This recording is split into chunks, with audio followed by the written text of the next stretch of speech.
तुर्की Somalia को अपनी सैन्य सहायता बढ़ा रहा है क्योंकि वो सरकार के नियंत्रण को मजबूत करने और अल शबाब के खिलाफ अभियानों को तेज करने के लिए काम कर रहा है।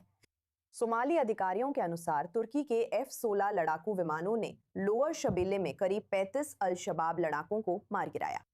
संवाददाता बियांका जानिनी सैन्य समन्वय के महत्व और अफ्रीका के हॉर्न में शक्ति संघर्ष में इसकी भूमिका पर रिपोर्ट कर रही हैं।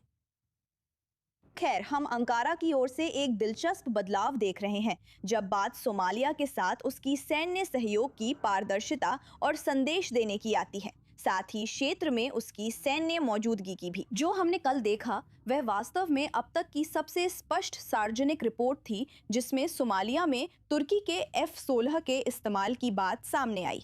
तुर्की सशस्त्र बलों ने सोमाली राष्ट्रीय सशस्त्र बलों के साथ मिलकर इन तुर्की लड़ाकू विमानों का इस्तेमाल अल शबाब के ढांचे, हथियार भंडारण और छिपने के ठिकानों पर हमला करने के लिए किया, जिसमें आधिकारिक तौर पर लगभग 35 आतंकवादियों को मार गिराया गया। लेकिन ये असल में अल शबाब के बारे में कम और तुर्की के सोमालिया और पूरे क्षेत्र में बढ़ते प्रभाव के बारे में ज्यादा है। सोमालिया में तुर्की का सबसे बड़ा विदेशी सैन्य अड्डा है और पिछले 2 वर्षों में अंकारा ने वहां अपनी आर्थिक और सैन्य मौजूदगी को काफी बढ़ा दिया है। ये अपने तेजी से बढ़ते मिसाइल कार्यक्रम के लिए एक स्पेस पोर्ट भी बना रहा है और सोमालिया से आगे भी तुर्की ने साहेल क्षेत्र में सुरक्षा, कूटनीतिक और आर्थिक संबंधों का एक जाल बुन लिया है और अब इन F-16 विमानों की सोमालिया में तैनाती यह सीधे तौर पर तुर्की और इजराइल के बीच इस क्षेत्र के रणनीतिक चोक पॉइंट्स पर बढ़ती प्रॉक्सी प्रतिद्वंदिता से जुड़ी हुई है।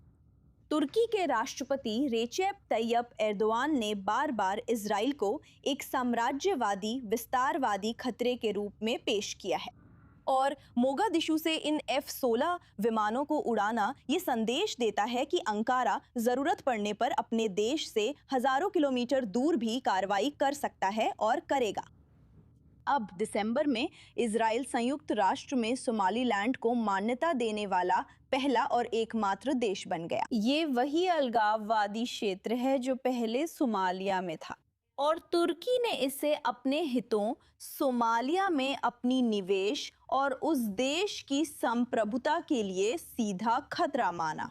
तो ये वास्तव में एर्दोआन की नव ऑटोमन परियोजना का क्रियान्वयन है।